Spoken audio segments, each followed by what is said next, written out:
Hi, I'm the Little Handyman. I've got a little hen. Today, I'm going to be talking to you about shopping for hardwood lumber. Taking that trip to the lumberyard can be a really intimidating experience. They may use a lot of terms that you're unfamiliar with, the pricing structure is very unclear, and also there's a large knowledge gap between you, the customer, and the people that work there.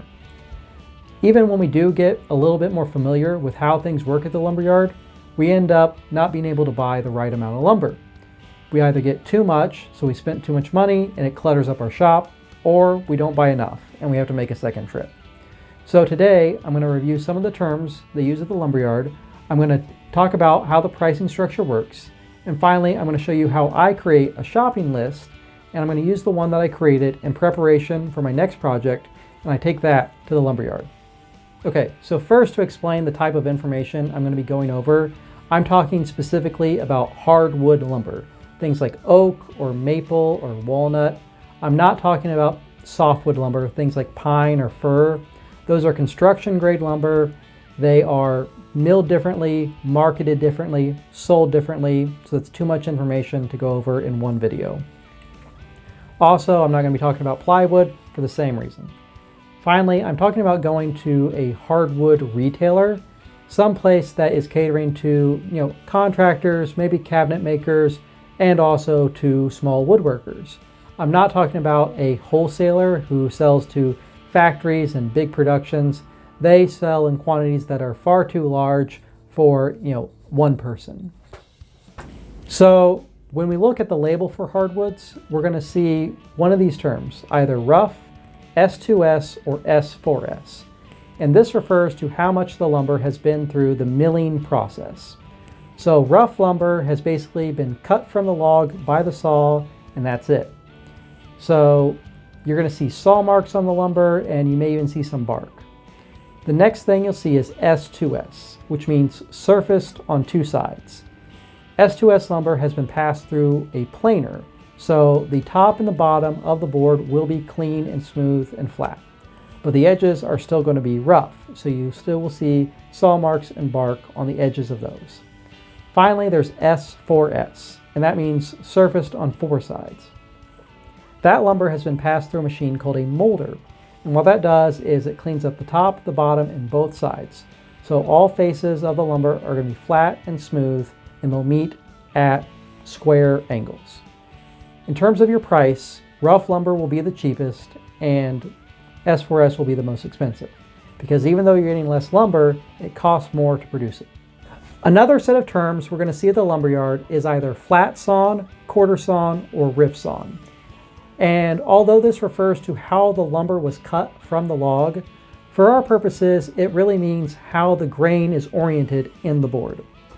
Flat sawn lumber is cut by just taking cross sections from the same log. So flat sawn lumber will generally be the widest boards available. Also, you'll see the grain running in different directions on that board. So on the very perimeter of the log, the grain's going to be running straight up and down. But when you get towards the middle, because now that grain is running parallel to the surface of the wood, you may see big hump patterns that they call cathedrals. For quarter sawn lumber, this is where the grain is oriented so that's between 90 and 60 degrees from the surface of the wood. So you're going to have nice, tight, straight grain lines throughout the board. This is really desirable for certain species such as white oak, because when we cut the board like this, these things called rayflex start showing up in the lumber, and it brings out an additional beauty to the wood. Finally, rift sawn lumber is where the grain is oriented at about a 45-degree angle from the surface of the wood. So anywhere between 60 and 30 degrees is considered rift sawn. And what this is going to do is produce nice straight grain lines on all four surfaces of the board. So especially for things like legs, where you're going to see all four sides, you want something like rift sawn so you have a nice consistent face no matter what angle you're looking at. In terms of price, flat sawn is going to be the cheapest because it's the most efficient way to cut up a log. So real quick, just to touch on grades, you may see grades of lumber at the lumberyard. FAS, or first and seconds, is the highest grade of lumber, then there's select, and then there's common. Common is actually not that common because it's mostly used in flooring, so it may be pretty hard to find at a hardwood retailer. For the others, you may see both, you may only see first and seconds, and the price is going to reflect how the industry has judged that wood. But if you're, say, a furniture maker, you may want to feature knot holes or nice figure or some sapwood. These would be things that would lower the grade of the wood, but for a furniture maker, you may not care, or you may want to feature. So just take a look at the boards and be conscious that the grade may affect the price. So finally, let's talk about the terms for thickness of lumber. At the sawmill, when they cut the lumber, they do it in increments of 1/4 inch. So there's 4/4, 5/4, 6/4, 8/4, and at good lumber yards, they also have 12/4. If they have any more, they're a great lumber yard. And remember that this is the starting point when the lumber leaves the sawmill. Every time it gets processed thereon, it's going to get a little bit smaller. So by the time you get to S4S 4/4 lumber, it's only 3/4 of an inch thick. 5/4 will be 1 inch thick, 6/4 will be 1 1/4 inch thick, and 8/4 is 1 3/4 inch thick at S4S. And thickness is going to be really important for us when we determine the price of our lumber. Lumber yards measure and price their wood according to board feet. A board foot is the way to measure the volume of wood in a board. A board that is 1 foot long by 1 foot wide and 1 inch thick is 1 board foot. So to find out the board feet in any given board, we just measure the width in inches, multiply that by the length in inches, and multiply that by the thickness in inches. Then we divide all that by 144. So yay, we get to do math. Now, the thickness is based upon the nominal thickness of the wood. 4/4 is considered 1 inch thick, 8/4 is considered 2 inches thick. It doesn't matter how thick the wood actually is. For wood that's especially thin, like 1/2 inch thick or 1/4 inch thick, lumberyards tend to price those according to the square feet. And for S4S, because it's a defined width, you may see that it's measured out in just the length of the board, or you may see unit prices such as 6 inches wide by 6 feet long is a certain price. Now, when we go to ring up all of our lumber at the lumberyard, the person at the counter is going to group it all together by species, by thickness, and by cut, and then measure it to calculate the total board feet. Make sure to pay attention because they could always, charge you 6/4 prices for 5/4 wood. So when you want to build a project, you're going to have a set of plans. Maybe you got the project from an old woodworking magazine or an online tutorial, or maybe you drew them up yourself. Somewhere in those plans, there probably is a cut list, and that's going to list all the parts of the project and their size, and then it may say how many board feet are in that part. And then it'll total them all up to tell you how many board feet you need for your project. And then generally they say you need an additional 10% or 20% to adjust for the waste in the project.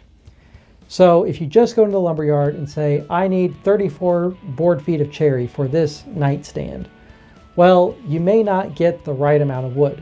Maybe you don't get pieces that are wide enough or long enough, or maybe you get way more than you need and it's just going to clutter up your shop until the next time you're going to build a project using that kind of wood. So we need a different way to calculate what we're going to buy.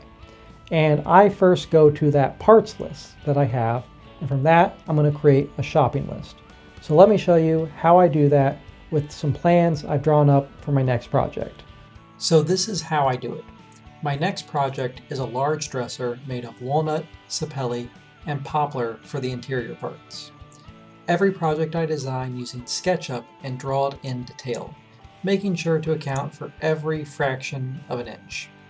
Then I create a cut list that lists every part in my project. It labels the size and material of that piece. It starts as a spreadsheet for organizing my pieces, first by material, then thickness, length, and finally width.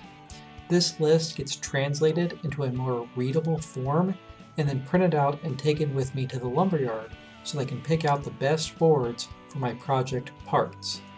Because when I'm buying lumber, I am shopping for parts. I can make sure I get grain patterns that make sense and not wind up with prominent knots or distracting sapwood or obvious glue lines. But this is a big, complicated project, so I'm taking my shopping list a step further. I start organizing my parts into boards. This is based upon estimating the size of the boards available. Just based upon the practices of the lumber industry, boards will be between 6 and 12 feet long, and 8 feet is the most common, but your store may be different. Boards also come in widths usually between 6 and 8 inches. Sometimes there are so-called wide boards available that are over 10 inches wide, but that's for a higher price. So, thusly armed, I start grouping my parts together into boards. So for the top, ideally I want to find a 12-foot long board that is 10 inches wide, and that can be my top. If not, then maybe 3 7-inch wide boards that are 6 feet long. And for these pieces here that are similar width and length, if I found a board that is 11 feet long by 7 inches wide, it would take care of all of them. So I keep doing this until I get a list of ideal boards. So once I have my parts checklist and my ideal board list, I head to the lumberyard. And as I start picking through the lumber racks, I'm looking first for my ideal boards. Once I find those, I check the parts in those boards off of my checklist. And if any other parts can be gotten from those boards, I check those off too. Once I've decided I'm not going to find any more of the ideal boards, I start looking for boards that can hold all of the rest of the parts from the checklist. Okay, so here's my haul. Some of these were actually longer boards that they cut down for me so I could fit them in my truck to get them here. And a lot of lumberyards, they do offer milling services, so you can have your stuff planed down thinner or maybe a straight line rip, and they can do that for a small fee. So thanks for tuning in. Be sure to subscribe because there's going to be more videos coming out as I make this project. Thanks for tuning in, and remember, knowledge is a power tool.